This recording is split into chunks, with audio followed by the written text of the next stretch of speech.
You are now listening to the Two Shots Podcast, a part of the Shotgun Sports Network, with your host, Gary Fitzgerald. We are bringing you interviews from around the shotgun game and covering the sport from a different perspective, behind the scenes, beyond the shoot, and before you hear it at the club, you will hear it here first. If you want candid, unedited, unhinged, and truthful interviews, you are in the right place. Visit us online at twoshotspod.com and check us out on social media.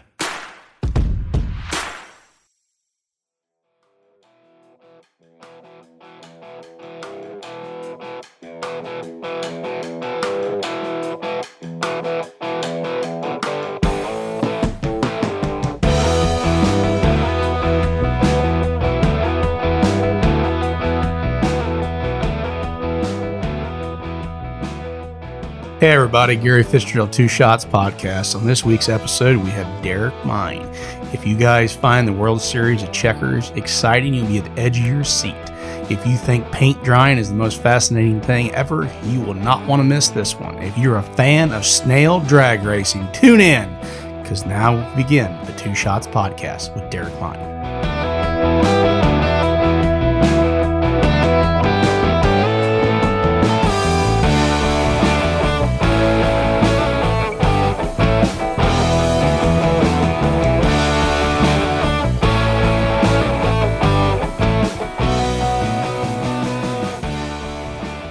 All right, guys, welcome you all to the Two Shots Podcast. This is the maiden run. This is probably going to be a complete shit show, but we're going to try like hell. I mean, when Barker asked me, do you want my own podcast? I was like, yeah, cool. That sounds great. And then he sent me the link to the equipment, and there's lots of buttons, there's lots of knobs, there's lots of lights, and I'm not really good at technology, but we have to give our disclaimer. I don't know if Justin's going to give the disclaimer or not for the Two Shots Podcast. I mean, we do cuss here. If you're offended by adult language and profanity and bluntness, this would be a good time to not listen. All right. You shouldn't listen and then go complain on social media and flame me on Shotgun World and whatever. But without any further ado, we have Derrick Mein on tonight. He's going to be our first guest. How are you, Derrick? I'm doing pretty good, Gary. You know, I got my evening drink of 2 shots of High West Double Rye whiskey. Good deal. See what I did there? You know, there you go. Product podcast. There you go. Product placement. I mean, that was the thing when Barker says, "Hey, Gary, do you want your own podcast?" I was like, "Yeah, man. I got two writers on this one." I said, "Can I cuss?" And he said, "Yeah." And I said, "Can I have a liquor sponsor, or can we feature liquor?" And he says, "Yeah, no problem." And just happens to be I have a bottle of New Southern Revival rye whiskey made by Highwire Distillery, which is Mandy Blankenship and Matthew Blankenship's aunt and sister. I mean, I got free stickers, so I guess that means I'm sponsored. I just got to go hashtag it, and then it's official.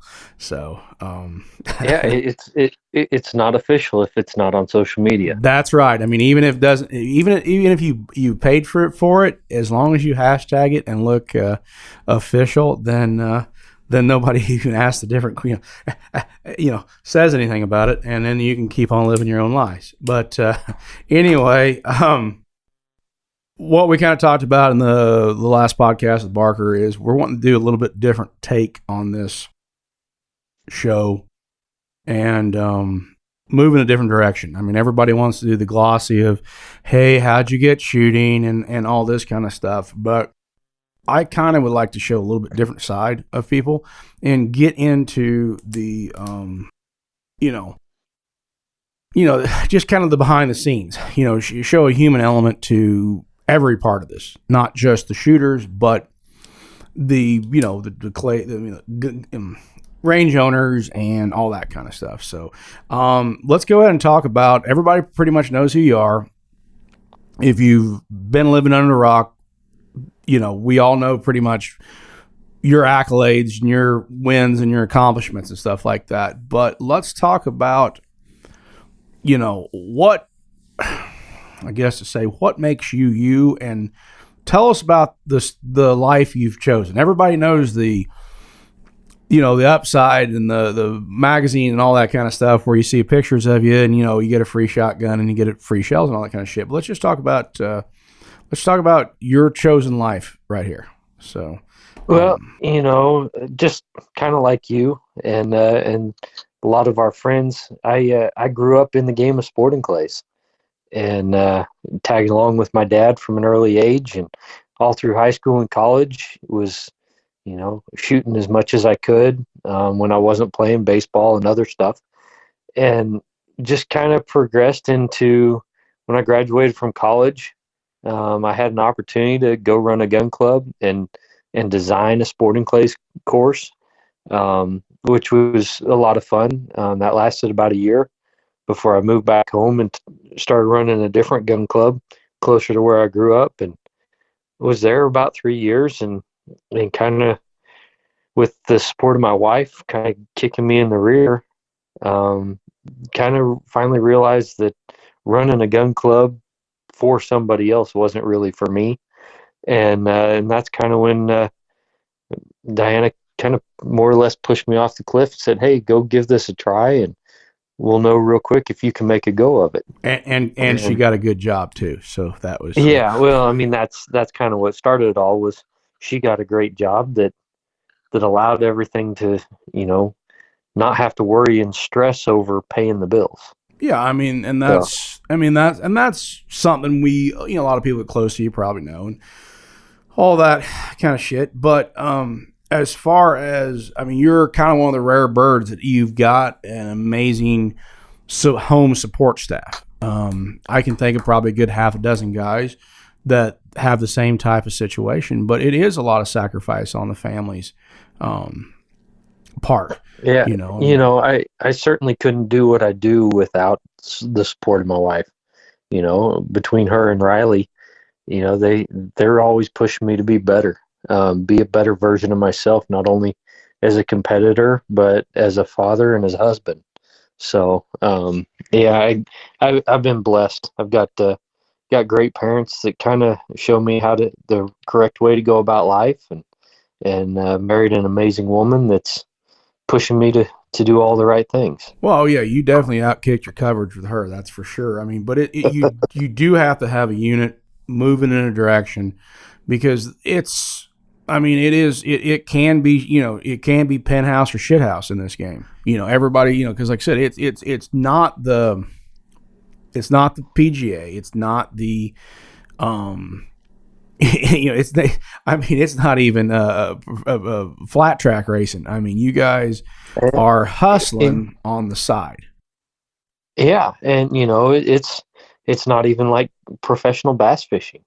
That's blows what the shooting sports offer from trying to be a professional at the game.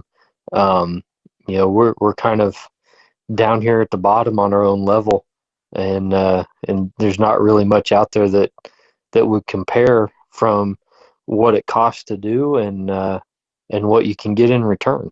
There's really, when you go to look at the PGA and the bass fishing, there's guys there are professional instructors in those games. I assume bass fishing. I know golf, but there's nobody that is the pinnacle of golf, like just obviously, Spieth or any of those guys who in between golf matches are giving lessons. They are completely professional golfers, and they make a living on their sponsorships and their wins. So, right. Do you think there's, everybody likes to say, because we have the PSCA and Professional Sporting Clays Association, but the reality of it is, I know my opinion. I think I've given my opinion before, but let's hear from you. Is there such a thing as a professional shooter? Not from the standpoint of making their sole living off of their shooting. Whether that be via sponsorships or their dollars won. There's nobody out there that's a true professional in that aspect. They've all got to have other sources of income.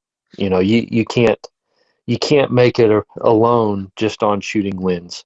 Yeah. You got to be out there hustling, like you said. You don't get to go practice 5-6 days a week when you're not competing.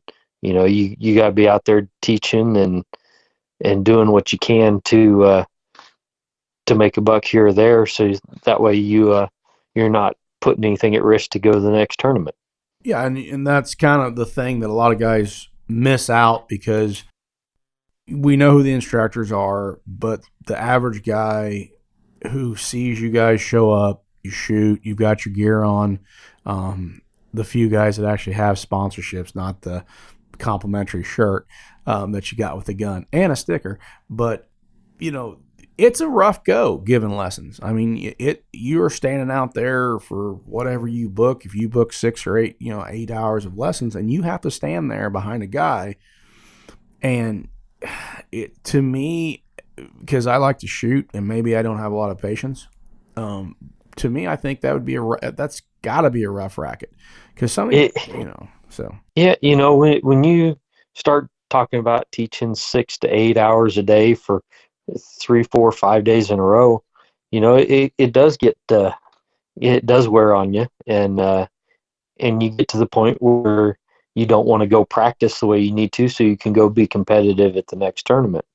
And so all that stuff kind of is, you got to balance it all to make it all work. And that's one thing I think a lot of guys miss. I mean, you think about you and Zach and Desi and Wendell and John Woolley and Anthony. I mean, Anthony's, you try to get Anthony to come out and hang out here at FLC, and he's like, well, let's plan. Like, I talked to him maybe 2 weeks ago. I said, is there any way you can come out this, for the Winter Spectacular in December? And he's like, no, can we plan for 2022? And I mean, Of course, he's got a house full of kids and a wife, and he's hustling. And I said, that's when people get criticizing of the pros. No, I mean, whatever, the top shooters. We use that. Like I said, once again, that word just slipped out. Pros. Would you want to change? Would you want to trade lives with them? Would you want to go stand there 5 days a week and give lessons to some guy with so much loft that you're just like, dude, just take 2 weeks, two weeks off and quit. But you gotta be, and I don't know if anybody knows what loft actually is. It's an abbreviation. Kruger told me this a long time ago. It's lack of fucking talent. So now we just pissed off a lot of people in shotgun world. Yeah. But you said it. Yeah, right. Well, and I'm okay with being the hit man. I mean, this is probably a brave, bold move for you to actually come on and do a public interview with me. So that's yeah. I'm going to be sweating bullets this whole interview. Oh my God, yeah. I mean, that's kind of where I'm at on it. But we go back to pro shooting and call them pro shooters. And this is kind of segue into another question. In order for you guys to make ends meet, keep the gas in the tank and the, beans in the cupboard, you're giving lessons. And you just said, hey, man, I'm giving 5 days a week lessons. I'm not getting the practice in. All right. So here's a question I've asked a lot of times. Do you think that the top dogs, top 10%, 5%, 2%, whatever you want percentage you want to give on it, would be the top guys if, when you rolled into a national championship or what have you, there's $1 million payday and everybody's taking home? If you're in that top echelon, you're making some money. Do you think that the game would be where it's at now, or do you think there'd be a whole nother level of competitor? I think there's some of the guys that are at the top of the game now who have figured out how to work at the game and maximize their potential. And I think some of those guys would be there. But, when you start talking about life-changing amounts of money just for winning one tournament, you're going to have a whole bunch of people that are putting in the extra effort training 5, 6, 7 days a week, basically building their life around going and competing for those 1 or 2 tournaments a year. And probably the best example I have of that is a guy like Vinny Hancock. No one has dedicated their life to shooting and being the best possible version of themselves at the game that he's playing, like he does. He has a routine that he follows every day of the week, and he doesn't vary from that unless he's going to a competition, and then he's got his routine built for those competitions. So you can look what he's done in 3 gold medals, and you can apply that to a game of sporting clays. If someone has the means available to them to put that amount of effort and that amount of consistency into their life towards the game of sporting clays, then you're probably looking at a whole new class of people out there competing that might make us all look like beginners. Well, and that's kind of you and I've talked about this. Once again, what we're trying to do with this show is give a little more tailgate talk. You and I talk every day, probably for last 10, 15 years. But that's kind of where we're at. We say this all the time. You look at sporting clays, and sporting clays is there at the crossroads. You've got 2 ways we can go with this. You've got the guys who are in the Olympics, like you said, like Vinny, and of course the Olympic shooting is so foreign to most people. When they're like, well, Team USA is the same as Team USA, Olympic Team USA. Well, no, it's not, because what you just said, the level of dedication to winning the accolade of the gold medal, But then we're also at this other, you also go the other way, and you go down the road towards guys that shoot live birds.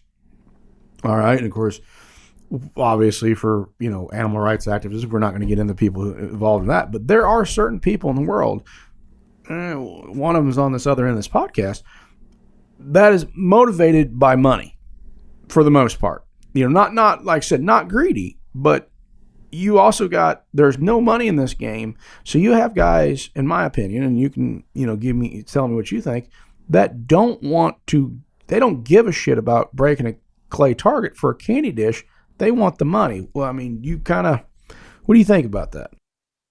Yeah, I think you're absolutely right. There's 2 kinds of competitors out there. There's the guys that are out there that they want the prestige of winning the titles, and then you have the guys that are going to go to the places that they can get the most return on their investment. And both of them can be really great competitors when they're motivated to win what they want to win. And there's some people can do it for both, some people can't. And it's just the human nature that plays into that and how you're wired. Yeah, and there's nothing wrong with either or. It's just, we look at, like I said, we're at that crossroads. You can't say your Olympic quality of a athlete and compare sporting clays to what you guys do. You do them all, but what Vincent does or what Glenn or, the guys at the AMU do, when you're not putting the work in. Whether it's right by choice or you have to go give lessons, But like I said, and then you go the other part of it is, and of course, you and I've been friends for a very long time. You've seen my attitude change when I realized that I could shoot pigeons, and it's like, oh, hey, I just put 10 grand in my pocket for whatever for a weekend. Oh, that money's coming back to me, and I didn't have to be there all week. And like I said, to each their own.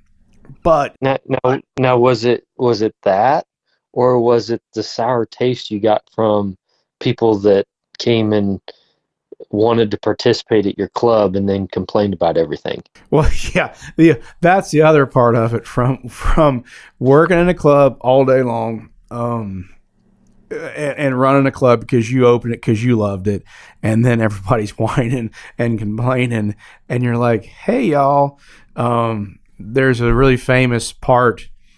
It's from Getting Him the Greek. It's Sean Puff Daddy sitting there giving a speech to everybody that works at his place, and he's like, "Oh, you think this is about me? No, this is about y'all. This club is, I'm trying to give you guys something cool. Yeah, it did burn me out a little bit. Because I've seen it. Being involved with a gun club. The people that complained the loudest were the ones that were causing the problem. That's right. And that's right.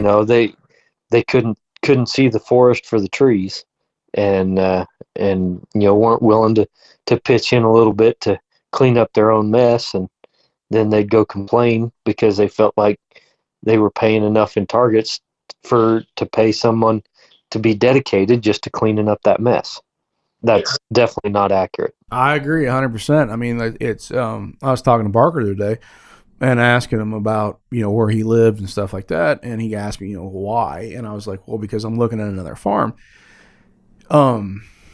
The biggest thing I can tell people is this isn't what I do for a living. This club was bought when I decided to rent out my land. Dad decided to rent out his land, and I had some money left over from the auction. I said, well, let's just go ahead and put a sporting clay course in.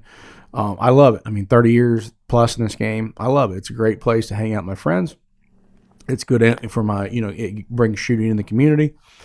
And, most people don't know what I do for a living. The same thing my dad did for a living for 40 years is we trade farms. I probably won't be able to go to nationals this year because I got to be in Albany, Georgia, looking at a farm down there. That's what we do for a living. I mean, the gun club is purely there for a place for us to hang out and to give more people to shoot. I mean, we wouldn't do what we do at FLC if we were trying to make giant profits. You would just go like in the court. Here we go. Let's go ahead and talk about complaining and stuff.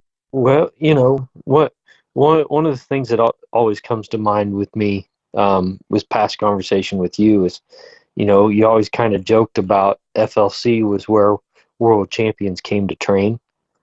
And, just about, I think Anthony's probably the only one that's won a world championship in the U.S. that hasn't been to your place to practice at least once. Yeah, that was always a joke. Hey, you want to win a world championship, got to come here and shoot.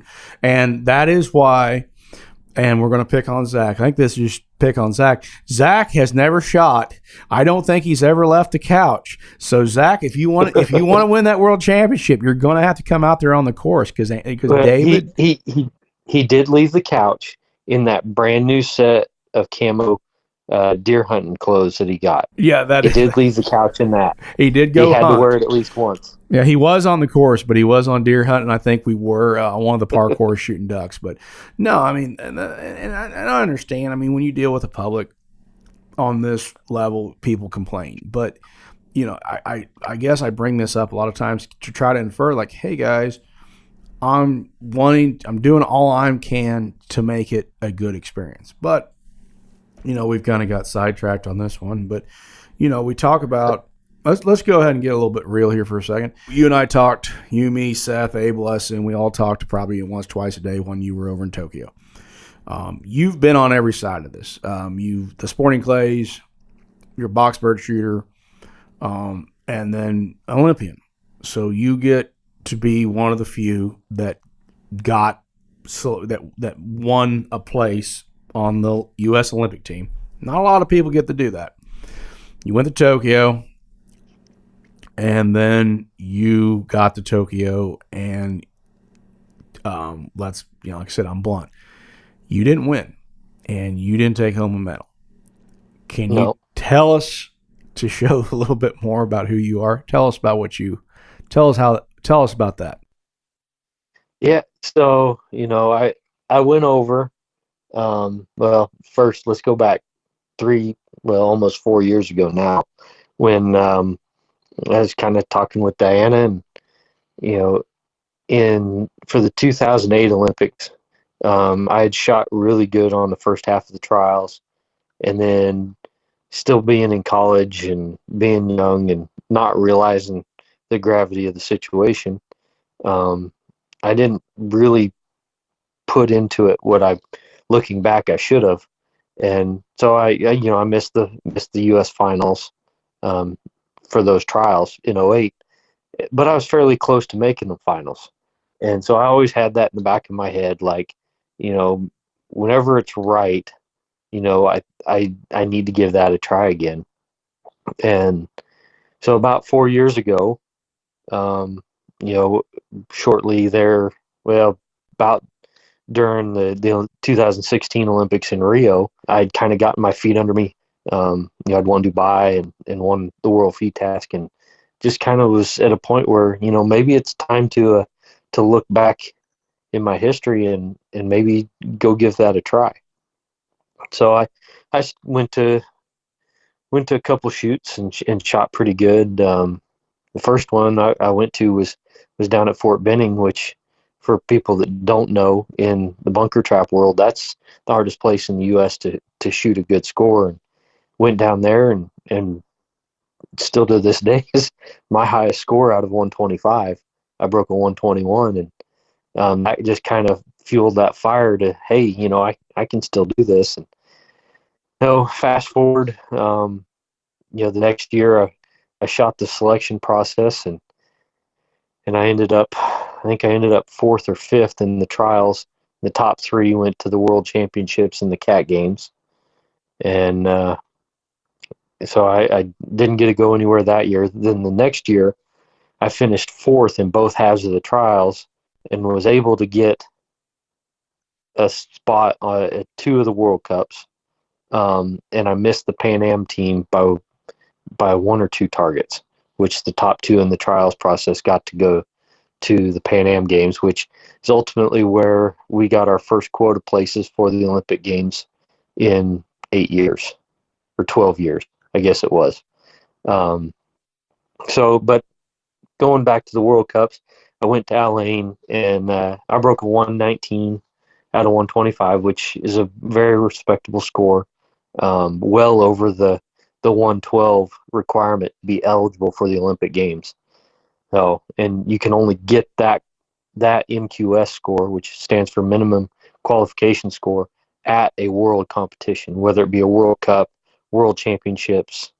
They'll count the Continental Championships and the Pan American Games to be eligible to get that MQS.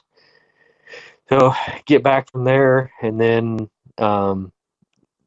that fall, so fall of 2019, we had our first half of the U.S. Olympic trials, and I think, outside of the Army, which had all the double trap shooters that had been to the Olympic Games, and then Seth, and then myself, and I think Brian Burrows was maybe the only other one who had actually shot an Olympic trials in bunker trap, where we had a quota place for the Olympic Games on the line.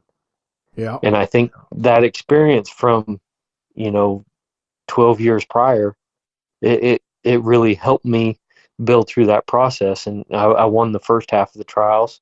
I ended up winning that by 7. Yeah. And went to the second half of the trials, and I kind of stumbled a little bit out the gate down there and gave up that lead, and then was able to right the ship and get that lead back and then some. Yeah. But I remember that Olympic trial process was easily the most grueling and challenging and mentally stressful thing I've ever been through with a shotgun in my hands. Well, I mean, you basically have 2 shoots, 250 targets each shoot, and 4 days of each of those shoots that are basically the equivalent of shooting the U.S. Sporting Clays Nationals over 4 days. And you can't be off one of those 8 days. If you're really off, say you, like at Nationals, you can go out and shoot a 66, 67 on one day and still have a chance to get back in it. you go out and say you shoot a 65 out of 75 one day at the U.S. Olympic trials, you're pretty much fighting an uphill battle. And if you do it after maybe the second day, go out and give up 6 or 7 targets in one day, you can't make that back. Yeah, and that's the disconnect that people don't realize. I mean, you know, that they see this shit, they're like, oh, well, it's, you know, it's whatever, and all you have to relate to it is what you know from sporting clays. Nah, man, it ain't anywhere near it. You know, and you go ahead, because you are an actual Olympian, not a hashtag Olympian. Yeah, you know, it's one of those deals. You have to go out and perform right now, and if you don't, there is no tomorrow. You know, you got to wait a whole year to get another chance. That's right. Just to make the national team and go to World Cups. Now, if you know you go out and, you know, I feel bad for Glenn on this, but he was dealt a bad hand. His barrels that he'd shot for years, they blew up on him a week and a half before the first half of the Olympic trials. Fuck him. He's had plenty of times to go up there. So he's been there 5 times. Fuck him. He's fine. But you know, and that just goes to show you, those first 2 days of the match, he shot so bad that he couldn't recover. And from after the first 2 days, when he kind of started getting his rhythm and timing back with the new gun, he kind of righted the ship a little bit, and probably that last 125 and then the next 250, he probably shot pretty close to even with me. Yeah. You know, I think he ended up 5th in the trials because of those 2 bad days. Well, and that's what people, and there's so many, and, you know, listening, growing up in the game or growing up around it, I'm obviously sporting clays, but a lot of people don't know my dad was a bunker shooter from back in the days. We still always trial books. And then I grew up around Tom Ruck, and I know a lot of guys like us know who Tom Ruck is. International skeet shooter. I believe he was one of the first guys, if not the first guy, the first Team USA that, or, you know, they said to a VTAS shoot. The guy is a quality athlete. You know, he was butting heads with Carlisle and Drake and that bunch back there in the early 80s. And Tom's a very accomplished shooter, and I'm sure if he would have gotten the opportunity to go overseas, he would have done just as good as Dan and Matt did. But you had those two mutants on the team at the time. Yeah. So. Right, and it's kind of like all the really good international skeet shooters we have here in the U.S. They're fighting to get past Vincent Hancock and Kim Rode. Yeah. On both the men's and the women's side, and that's a pretty big wall to have to climb over to get the opportunities to go anywhere. Yeah, and that's the thing. Once again, one more element. I don't know if you've ever covered this in other podcasts or other interviews, but this is shit that people need to know or that they don't know, and it's not their fault. It's just, you know, for a lot of people, this international game is foreign because we don't shoot it very much. I mean, you come all the way over here and stay with me because we've got a bunker in St. Louis. Romberg pretty much shot you out of the saddle on having a bunker at FLC by buying an auto release. Yeah, I mean, I was like, I got good news and bad news, Derrick. I'm like, the good news is your dad got 30 grand off of Romberg. The bad news is fuck you didn't get a bunker. But there's our explicit warning, you know. But yeah, and of course you've shot bunker over in Europe a lot more than I have, but you and I have been around. That, once again, is another element.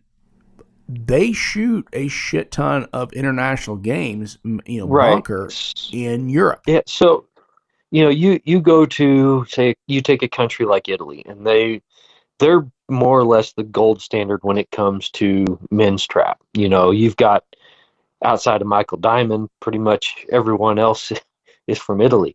That's, you know, up on that level of men's trap, and every town over there has a bunker trap. Like every town in the U.S. has an ATA field. Yes. That is their equivalent. And they're right, wrong, or indifferent. They know nothing but shooting that harder game.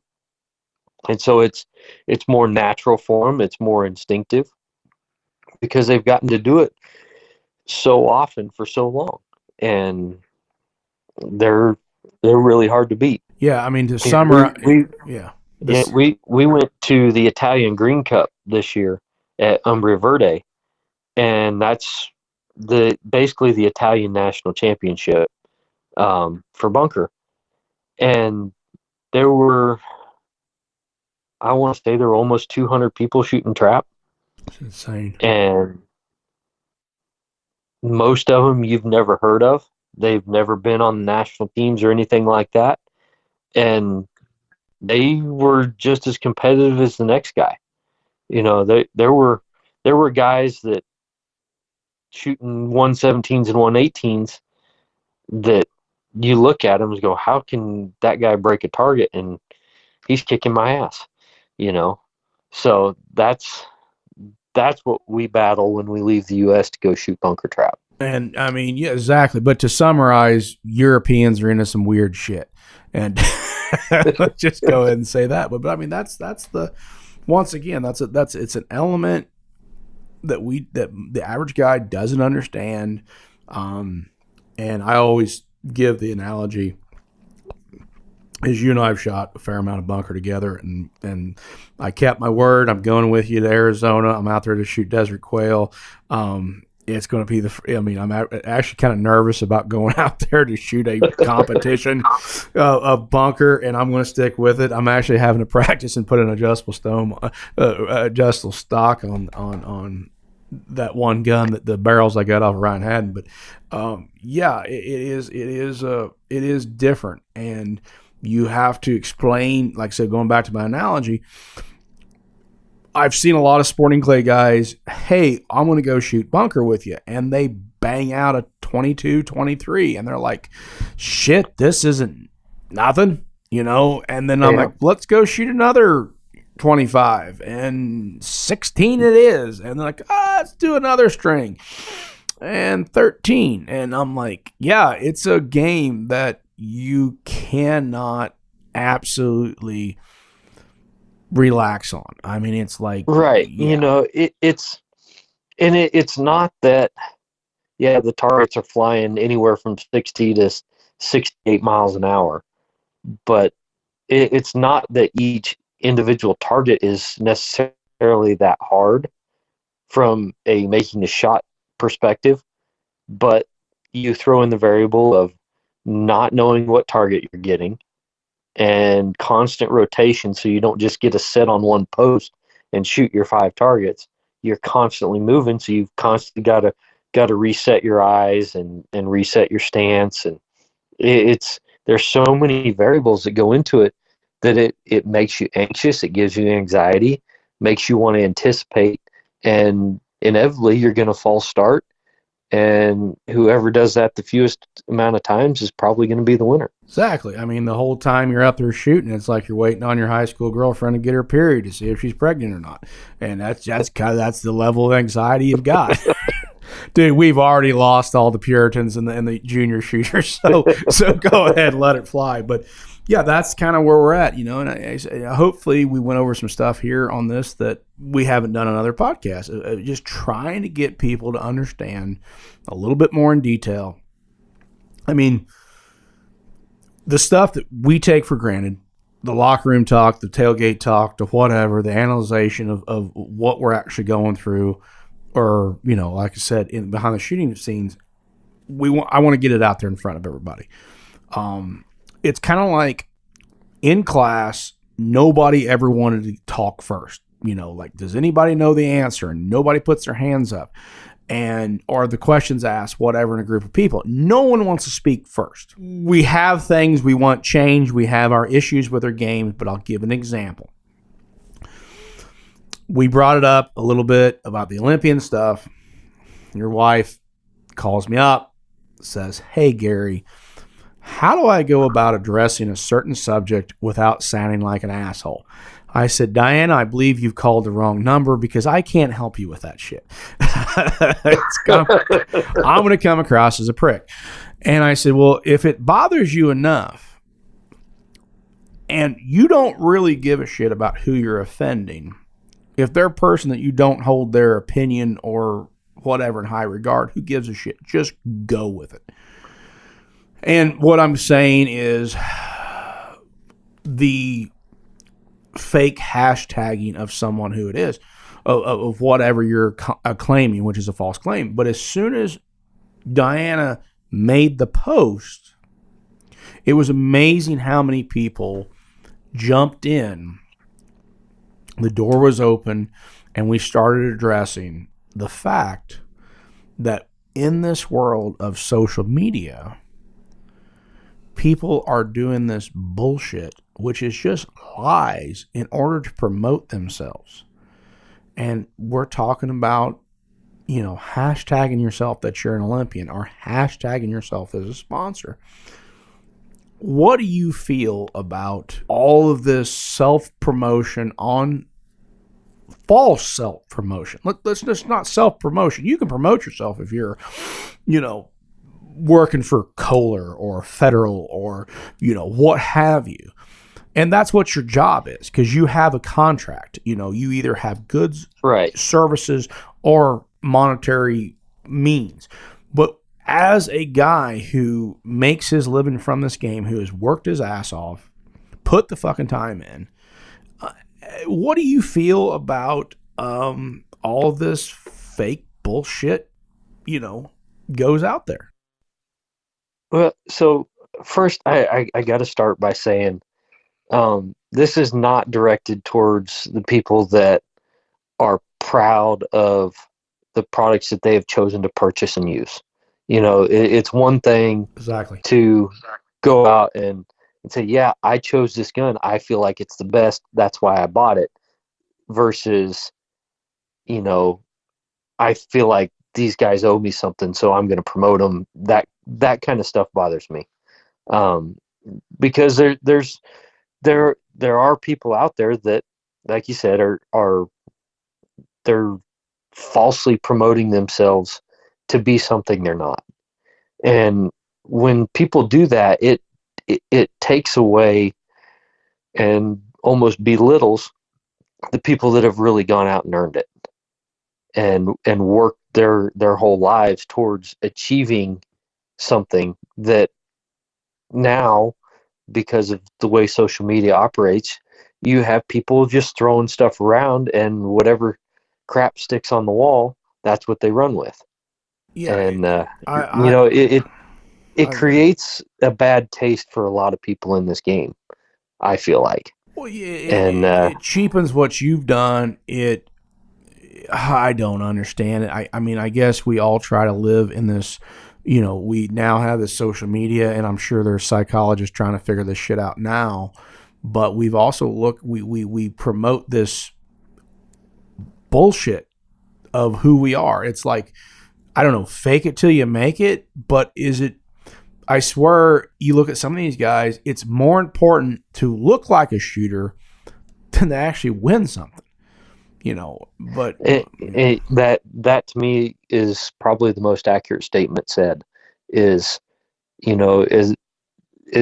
and I could be completely wrong, but that's what it looks like. Is there are people out there that want to look the part, but don't want to have to work to be what it actually has to be that.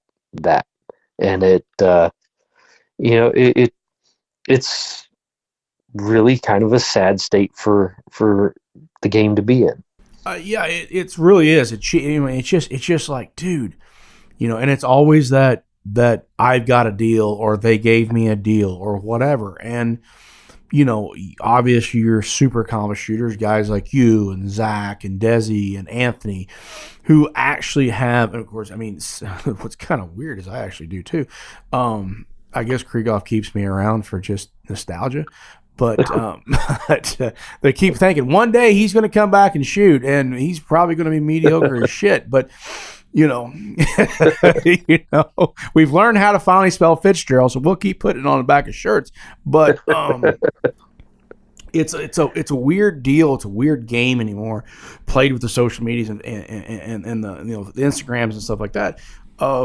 There are people who do have a value to a company, but then again, when you're, I guess maybe we hold accomplishments a little higher than some people, but when you're hashtag Olympian and you've never been on Olympian, let alone a Olympic whatever, that's bullshit. That's a slam to you, Burroughs, Maddie, Seth, Amber, any of these people, Kaylee, who actually went to the fucking Olympics, put the time in, and all you did, asshole, was throw a hashtag up there and, whatever. And maybe change some scores. I don't know. But I mean, like I said, everybody's like, make sure you don't change any name, say any names. I've been sued before, motherfucker. I'm 43 years old. I've been in about 4 or 5 lawsuits and a hell of a lot more fistfights than that. If you got a problem with it, throw down. I mean, one of us is going to win, if you want to, but it's just like, God damn it, man, just please stop the bullshit, I mean, just, it's a weird world, man. I mean, it's like, people that hashtag how much they love their wife. And, I'm pretty sure you got arrested at a glory hole last week, but okay, we'll believe the bullshit, but no, man, it's just been just weird. It's just a different game. I mean, I'm old and I can think about when, Winchester and everybody had actually industry guys who were not only shooters, but actually that did shit in between shoots. And the market's changed, hasn't it, Derrick? It has, and sometimes I wonder if maybe the game was in a better place back in those days when you had the industry class at the Grand. And if you received anything from a company, you had to compete in that industry class. That's, that's right. I mean, think about Josh Taylor. I mean, Josh Taylor is probably, Robert and Josh are probably the last 2 old school guys that you would have thought, like, it's almost a throwback of what they do. They shoot. Both of them can shoot. Josh can shoot, man. And he doesn't, and he still works for White Flyer. Of course, he started in with Winchester too. But yeah, like you said, the old industry guys, that was pretty cool, man. That was a little bit of nostalgia. I'll tell you a quick story about that. So everybody knows Senior's old as shit. He's 82 years old. He started shooting probably the same time you and I did. You, me, and G-Dub, all in that young age. We were at, I don't know, Farm and Home. And this is a few years back. And there's one of those Winchester shadow box type deals. And there's an old guy shooting a 97 Black Diamond in the ad. It's Winchester. Winchester put it out, and Senior starts laughing. Yeah. I don't know if I've told you this story or not, but Senior starts laughing. And I go, what's funny, Dad? I said, are you stroking out here on me? And he says, that old bastard in that picture. And I said, yeah, that's an ancient picture. He goes, I know that man. And I said, and I didn't doubt it. I said, well, who the hell is it? He goes, that's Homer Clark Sr. And he says, I remember shooting with that old man when I was a kid. And he was a Winchester rep. He was a Winchester industry guy. And he shot. And then between shoots, he went around and sold shotgun shells. That's Homer Clark Jr. is obviously his father, who was probably what? What do you think? He was one of the greatest pigeon shots there ever was? Yeah, he definitely ranks up there. And, started Alcan Powder Company out of Alton. By the way, I actually have one of his shotguns.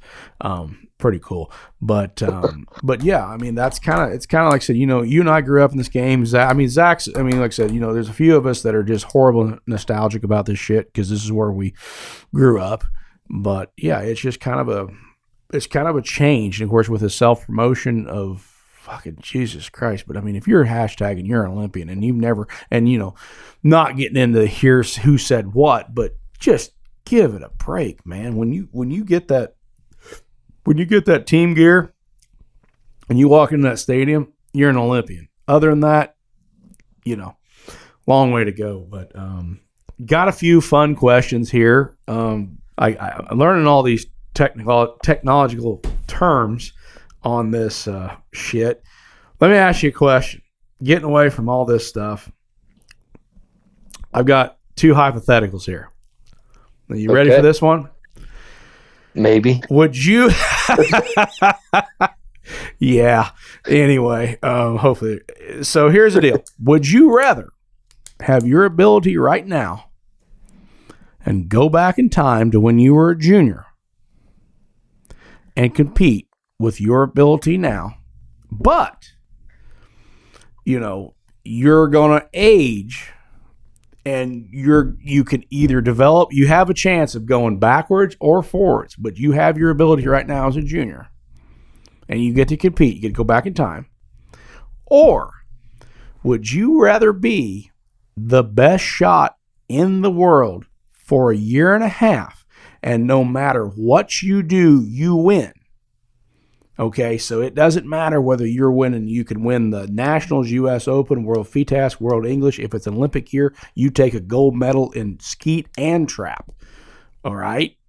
But after a year and a half, you go back to mediocrity.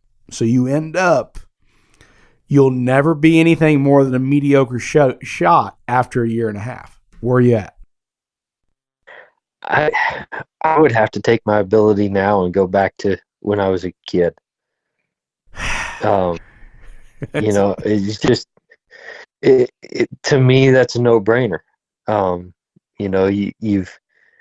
I've been fortunate. I've been very successful the last few years, and maybe if I put the same effort into it that I have the last 5-6 years when I was a kid, maybe I would have gotten to a higher level sooner. But that's history and you'll never know. But for me, I'd rather have that opportunity to get better and than be stuck in Groundhog Day, repeating mediocrity over and over again. I'm trying to formulate this question a little bit more where both are equal. I've gone back and forth. I've always gone and say, hey, how awesome would it be to be, all right, man, it's 1992 and I'm going back and I'm going to hammer these bastards, But then at the end, I'm thinking, dude, you could be a legend. You could win everything for a year and a half as long as the American Express held out of travel fees, and you win everything. The first human being to win every sporting clay major, every trap major, every skeet major. Hopefully it's an Olympic year. You win the whiz bang championship. Then you just quit. Just say fuck it. And then troll people on social media. You ain't shit. Remember that year? Yeah, I won everything. Then what have you done? I mean, you just get a handle on Shotgun World and talk shit. So. The one problem with that scenario that you put out is once you go back to mediocrity, then you're going to have to find a job again. Yeah, that's true. I mean, none of us really like a job. Of course, my luck, it would be, it's the year that Corona happens and the shell shortage and everything's canceled. Oh, gee. That sounds like a bad dream. Oh my God. And deja vu all at the same time. Well, it was like, it was kind of like the last 2 years, Justin. So Barker was asking me the other day, actually today or maybe yesterday, he was asking everything that's been going on, why I haven't been shooting. I told him about Mom. I told him about Dad's Parkinson's. I've told him about Sarah's cancer. And he's like, oh, are you an only child? And I'm like, well, no, I got 2 sisters. I got 2 sisters. He goes like, well, I'm glad. Well, at least they got to help. I'm like, no, they're suing us for the inheritance that I haven't spoke to them for 5 years. Parker. Like, holy shit, man. How have you not blown your head off? And I'm like, well, I've not been practicing a lot. Figured I might miss. but it's just kind of one of those things. But the only other, I said, a few things I want to touch upon. You've been around for what? What year did you start shooting?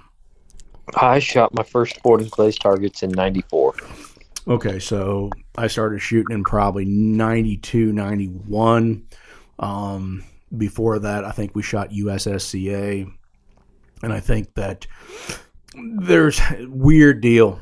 So going back to nostalgia here for a minute, and I kind of want to broadcast this out so somebody can actually tell me where the hell this place was at. I remember rolling up in the 80s, late 80s. We had I think it was a Mercury station wagon. Real nice bastard leather interior, blue leather interior. And Dad was shooting pigeons in the 80s. We ended up going to this pitch and shoot. And if I remember right, it might have been a 1-ring, probably 2-ring pigeon shoot. All I remember is really cool because the clubhouse had the first self-service Pepsi machine. So I was wired like a meth addict. Out back of this pigeon shoot, they said, hey, would you like to go shoot sporting clays? And this had to be 1988, 89. Definitely not in the 90s. And we're like, Dad's like, well, what's that? And I remember going to this very nice sporting clay course, obviously hand trap, but I remember going through this dock system through a lake where you shot in these, like a dock in the middle of a very heavily infested cattail pond. Yeah. And to this day, I have told this story to everybody we know, and no one knows where this damn thing's at.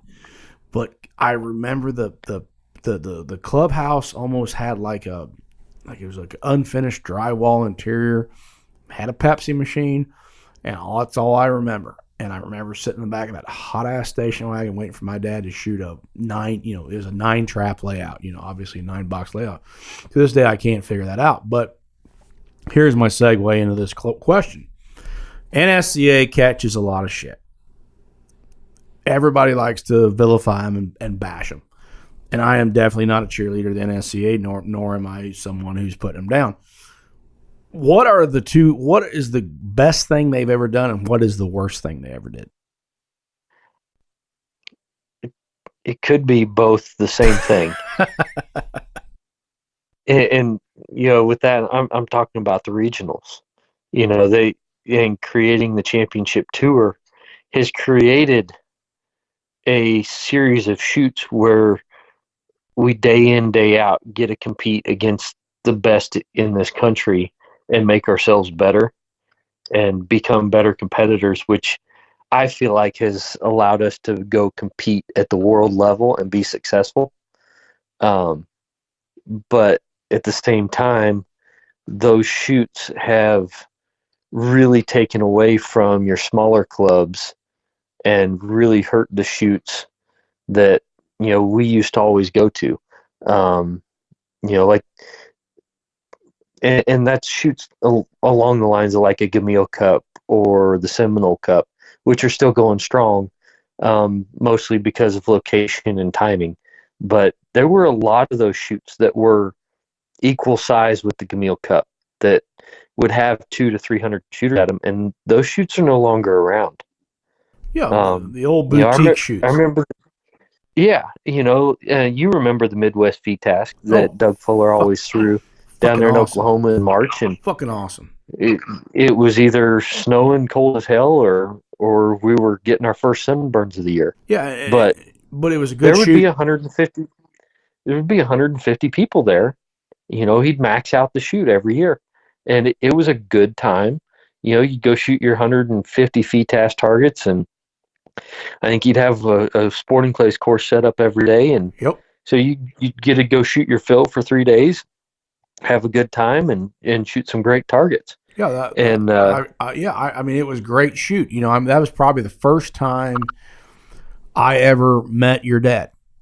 I shot him. He was shooting that old. I shot with him. He was shooting that old Browning. The Satori Special Trap. The special, yeah. And I remember that He, he morning. was ahead of his he was ahead of his time. He bought that gun in 1995, I believe. Okay. He was shooting 32-inch high rib gun in 1995 when everyone else was still shooting 28-inch autos. I remember that because I was shooting. I remember it snowed. Dad and I stayed in Tulsa. It snowed like hell. I remember it snowed pretty good that morning. I was shooting a freaking Renata Gamba, which is still one of the better feeling Boss style, Perazzi style, friggin' Vicini style guns. And of course, you know where I'm going with this. The bastard wouldn't work. And James Severn fixed the top barrel because I was actually shooting federal papers at the time. Wouldn't knock off the federal papers. And I remember Hugh Soisby was one of the refs. But yeah, that was a great shoot. That was a community. I mean, everybody was there. Your mom was there. Trenton was there. He had that old boy that lived in town that cooked for him. It was a good shoot. Yeah, and what we've lost with losing those shoots is we've lost that camaraderie that you have when you're at a tournament. You know, outside of the U.S. Open or Nationals, where you actually get a little bit of a crowd to stick around for the Saturday evening party, used to be that was the thing to do, was stick around for the Saturday evening deal. And, you know, you'd make a lot of friends. You'd get to shoot with new people. And those were the days that I really miss, getting to shoot those smaller tournaments and actually really getting to see people instead of being so busy trying to run to the next event to get all your targets shot. Yeah, it's lost a lot of the shit. It's turned into a marathon. I mean, you know, obviously I don't know. I mean, everybody's trying to pimp their own brand, but we just had the Coonpecker, and we had 100-something shooters or 101 shooters in it. Everybody hung out. Everybody had a good time. You know, unfortunately, you know, you have poor scheduling plans and always schedule right on top of something. That's bullshit. That's the IOC screwing me over on this one. They just truly hate me. But you know, I mean, that was the thing. You know, we've lost a little bit because I mean, this is once again, and I'll go ahead and throw this one out there. And we see things from the perspective of our perspective. There's other perspectives out there. Everybody can drink. Everybody can eat. Everybody can have a good time. Not everybody's there to just win a fucking candy dish. Right. And you know, the term that everyone always throws around is this game is a game for entertainment. 100%. And, you know, for someone like me, my entertainment is going out and competing. That being said, I still enjoy those evenings hanging out with friends and meeting new people and enjoying the other pieces of being at a tournament. Yeah. And I think the majority of people, when they go to a tournament, are going for that, you know, camaraderie of being with fellow competitors. But I think we've gotten so caught up in trying to get as many targets in as we can. And, you know, I understand why a club's going to throw as many events as they can because that's throwing more targets. They're going to make more money, you know, and I'm definitely not going to fault a club for trying to make the money that they can because I know how hard it is to actually put forth the effort to put on a tournament. But at the same time, you know, you can you shoot 13 or 1,400 targets at the national championship if you want. It's just nuts. And do that in 7 days. Well, that's a minimum of 200 targets a day. And that's just too that much. leaves you, you at the end of the day, you're exhausted. You don't want to hang around. And, you know, and I think some of that has led to the vendors at Nationals, when they first went to this bigger format for the tournament, they really suffered because people were so worn out that they didn't have the time or the energy to go wander up and down Vendors Row and check everything out. Now they've got it spread out over enough days that, you know, that has kind of come back, but it's still, you don't get the people sticking around for the Top Gun shoot off. No, that was all hell. Shit, the kids aren't even playing football anymore next to where the Hall of Fame is. Remember those days? Right. You know, I mean, I'm sure I'll get bashed for being nostalgic about this shit, but it's God. You know, I mean, hang on, getting a little Irish up here. For fuck's sakes, y'all got jobs. You got shit to do Monday. Let's have some fun on the weekend. Of course, that's where the coon peckers come in. I mean, I've had some people who are like, well, Christ, he only had, 26 shooters for the all around. That's a failure. Or, I don't know how that's a failure, but I mean, I've heard it a couple of times. Like, dude, we gave away over $30,000 for the guys that are in it for the money. The rest of the guys were there for fun. They had fun. We had a band, motherfucker. We had an open bar. You're like, well, whatever. I don't want you. If you don't want to drink and have fun and eat food and we all laugh and actually make, I mean, you and I, and a lot of us, our friends from growing up in this stupid game are shooters. I keep in touch. I'm still in it, but not to the degree I was a couple years ago. We know what's going on with my life. It's all fucked up. But, I mean, my shooting friends that I've made over the last 30 years are the people I keep in contact with because I have something in common with them. I'm the same way. My friends are scattered all over the country, and that's part of the intrigue of going to tournaments is to go hang out and see all my friends. I mean, of course, Andy Schoen, it can't get far enough away from you, but hey, Schoen's just happy we mentioned his mentioned his name on the internet. He's all happy now, but I mean, if you listen close, you can hear his dad and him yelling back and forth. So anyway, people that know Schoen, but like I said, that's a unique person that you met from shooting. And last year that we shot prairie dogs with him.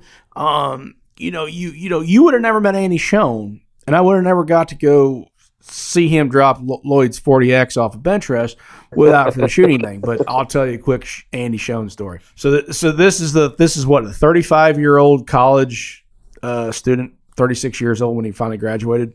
Is that about right? Yeah, something like that. So Schoen taught my son how to do parlay bets in Las Vegas. I took a 10-year-old to Las Vegas, but don't call DCFS anyway. So we're at a pitch and shoot, and here comes Schoen rolling in, and Lloyd's whatever in the driver's seat. He's trashed, and I see the door swing open. Lloyd's had his wallet down there by his foot. He kicks the wallet out on the floor, and it drops out of a Tahoe on the ground. Lloyd decides to pick it up. He thinks he can reach down and pick it up. He can bend that 30 inches down to grab that son of a bitch while he's seated in the thing. He goes tits over. He goes ass over tits out the thing in the holly bush. And I remember looking at Schoen, Andy go like, hey, he's your dad. He's your fucking problem now. But there's a lot of people we've met in this game that has been lasting friendships. And my biggest fear is losing perspective of why the average guy is there. And we keep that's the absolute thought process you got to have. We got to do what we can to keep the game going, and not get too focused on one piece or the other. You got to have the people that are there to compete to, kind of make the shoot worth something. But at the same time, you also got to have that element of entertainment for the average guys to come out and enjoy themselves. Well, that's the thing. And we have to enjoy ourselves. Like I said, and of course, even our monthly shoots, I always feed the hell out of you. Not everybody can shoot well, but we all can eat for your purchase of, and some people say we're high. We're at $80 per 100 with a mandatory $10 back to class pot. So we're at $70. We feed the hell out of you, and you've been eating my cooking for a damn long time, and it's horrible. Yeah. I know it is. I mean, I'm sure that last pant size was due to me. So let's just say at the Maybe minimum, the last three. Let's say the minimum, like Howard says, it's the FLC 15. So now we're down to $60. Figure that meal is $10. It's way more than $10. Take $6 off your target fee, so we're at $54 for me throwing you a fresh set course every damn shoot. I'm trying to give you guys a good time. It's it's like, hey man, I'm trying to throw you a good time. Just let it happen, man.